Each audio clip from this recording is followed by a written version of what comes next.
So, Laplace equation, everybody knows Laplace equation. So, this one phi equal to 0.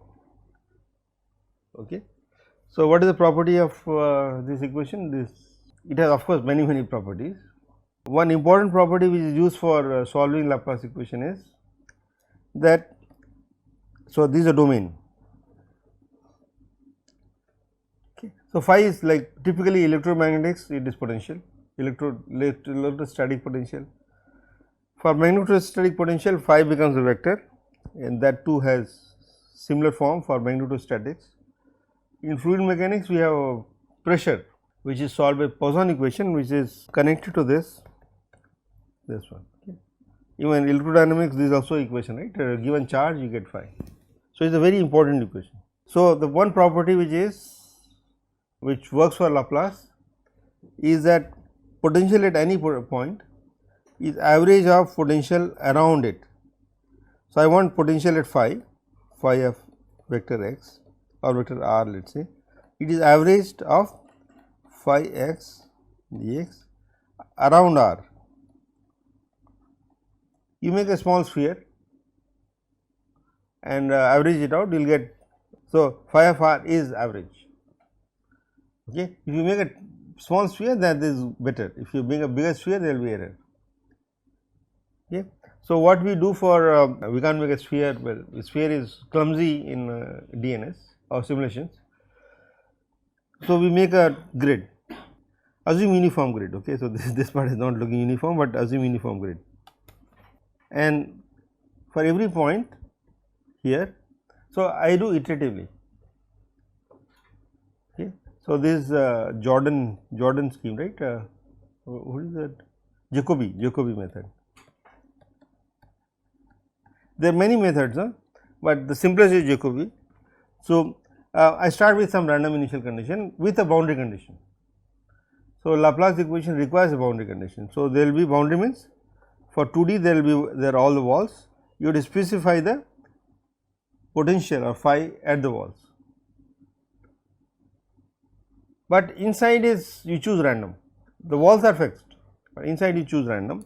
So, every wall point I take average of the 4 neighbors. Somebody may say there are 8 neighbors including the diagonals, but we do not include it, face neighbors. Okay. This is the 4 face neighbors. Is it clear to everyone? These 4 neighbors in 2D.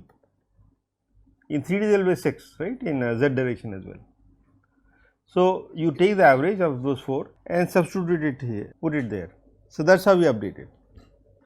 Okay. There are more sophisticated schemes called Gauss-Seidel and so on, but we are not thinking of different schemes, we are thinking of how to implement it in parallel.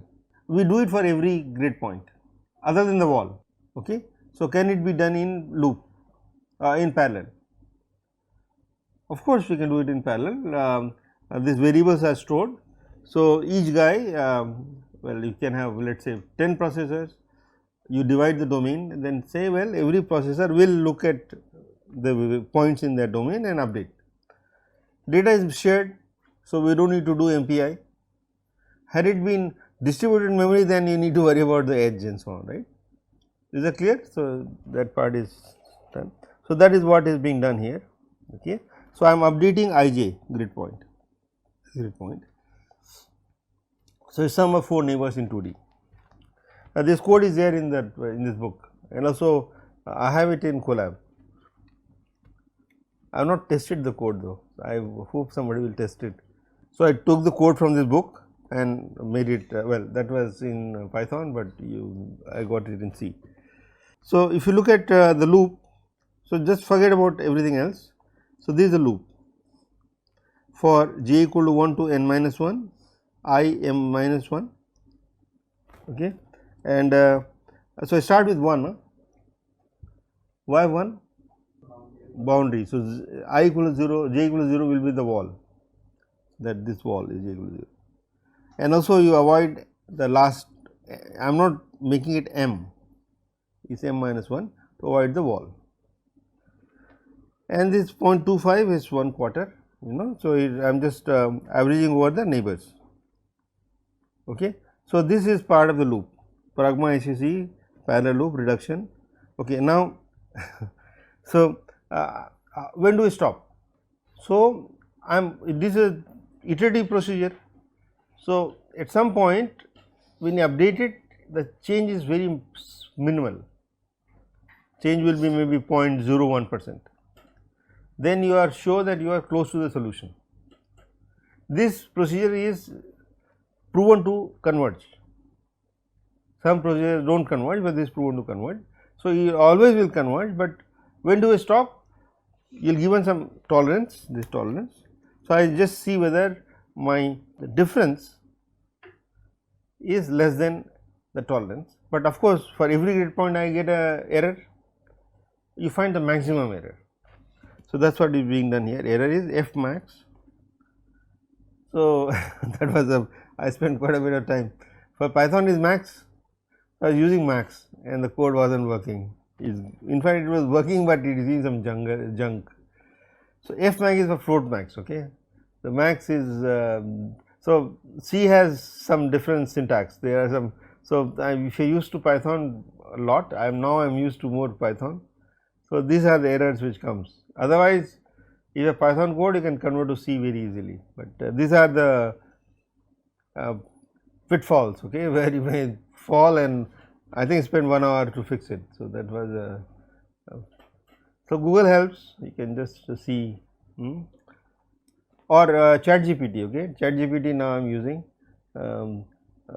It is quicker, well, it gives you one shot answer. How many of you are using ChatGPT now? So, use it, so it is good. So, max error. Okay, so you understand no, this reduction. So, error will be computed for all the grid points, but then you will find the max. So, this is done with the reduction. So, I am using max function, which is will be done in parallel. So, loop is done in parallel and max is also computed in parallel.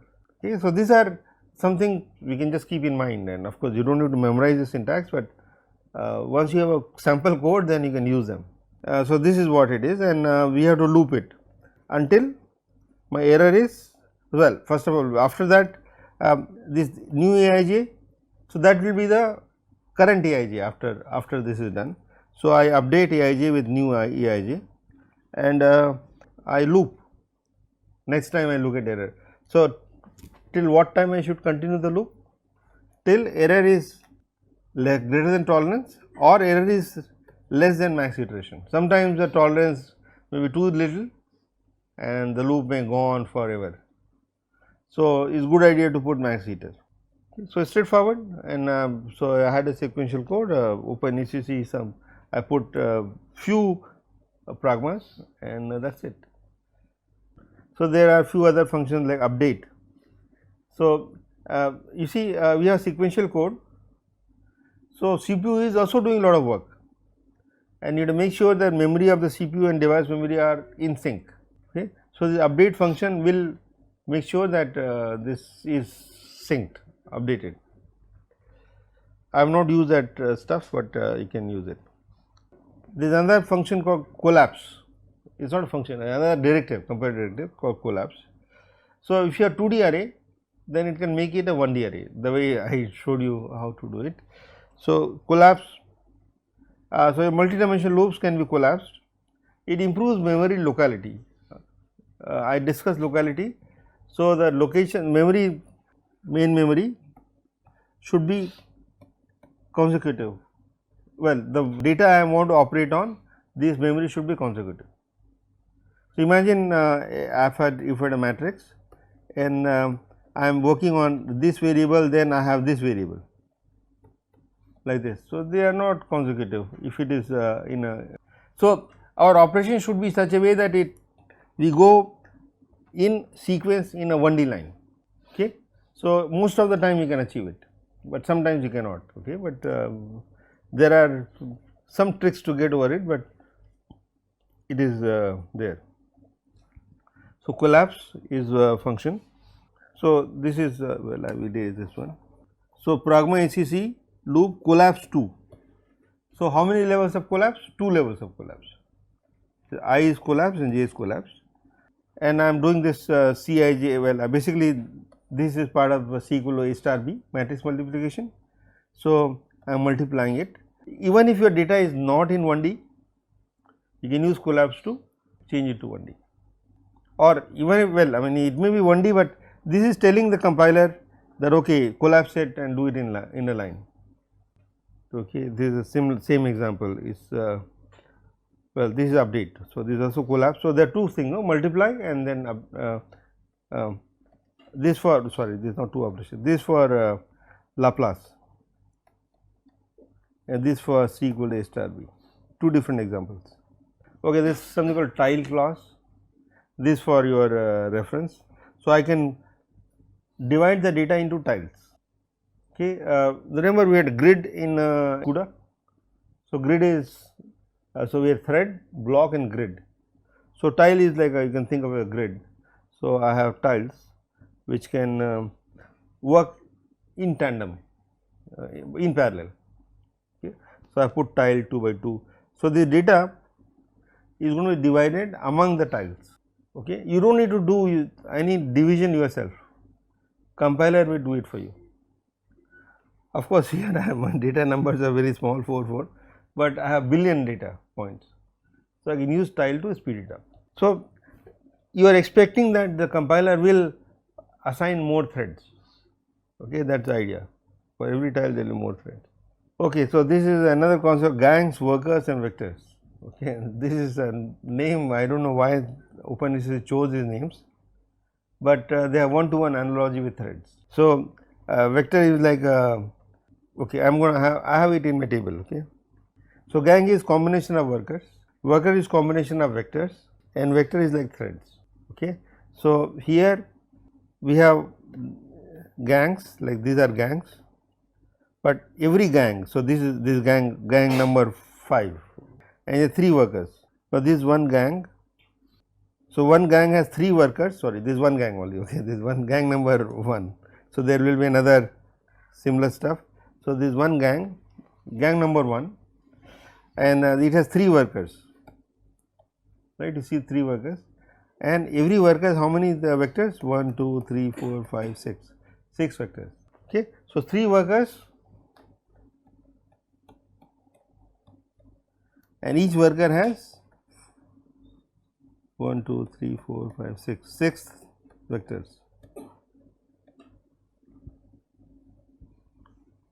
And we can have more gangs like that. Okay. You can see this analogy, gang corresponds to grid, worker corresponds to block and vector corresponds to thread. And so, gang is looks like we have this mafias, no, they have gang. So, that is so they have workers and every worker has maybe helpers, vectors. So, that kind of stuff. Okay, example is a very simple example. So, we have ij loops, ijk loops, 3 loops, ijk loops. So, I make gang at the top, worker below that and vector even below that. Okay. It is a kind of hierarchical division, or you can say gang vector, collapse 3 gang vector, this is also allowed. So, instead of saying gang worker and vector for in 3 different pragmas, we can use one pragma to say gang vector and is collapsed to 3. So, you can try the performance is not very different. So, you can see the timing for this one and that one for large n.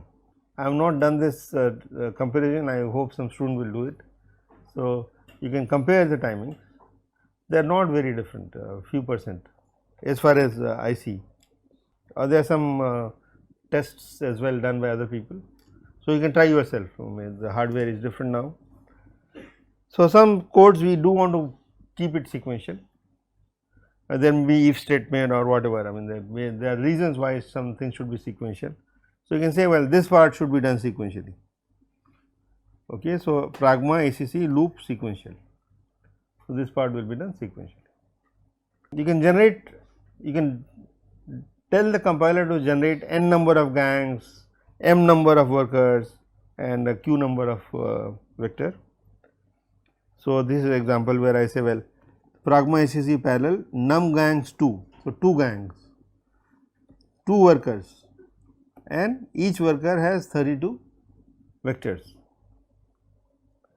and then we say pragma ACC gang worker, okay, and vector. So, these are gang and vector, then sorry, gang and worker, then vector. Okay, so, 2 hierarchy, gang vector and gang worker and vector. Okay. You had, well, there are many options, you need not choose all of them, or but yeah, you can use some of these options for your code. So, this is an illustration of how to use collapse, and so this I did it before, no. So, this one I have done it before. So, yeah, so this is using collapse and vector length, how many vectors you want to involve, how many threads basically. So, in OpenACC you can also control threads. In CUDA, no, what is the power? Power is that I decide how many threads are to be generated, how many blocks. So, that can be done in OpenACC as well. Okay, somebody take a sequential C++ code, put OpenACC pragmas, and it gives you a good speed up. Is less than CUDA, is in fact much less than CUDA, but much less work. Okay, so if you have either C code or Fortran code or C++ code, all three of them give this option. Okay, so we stop here.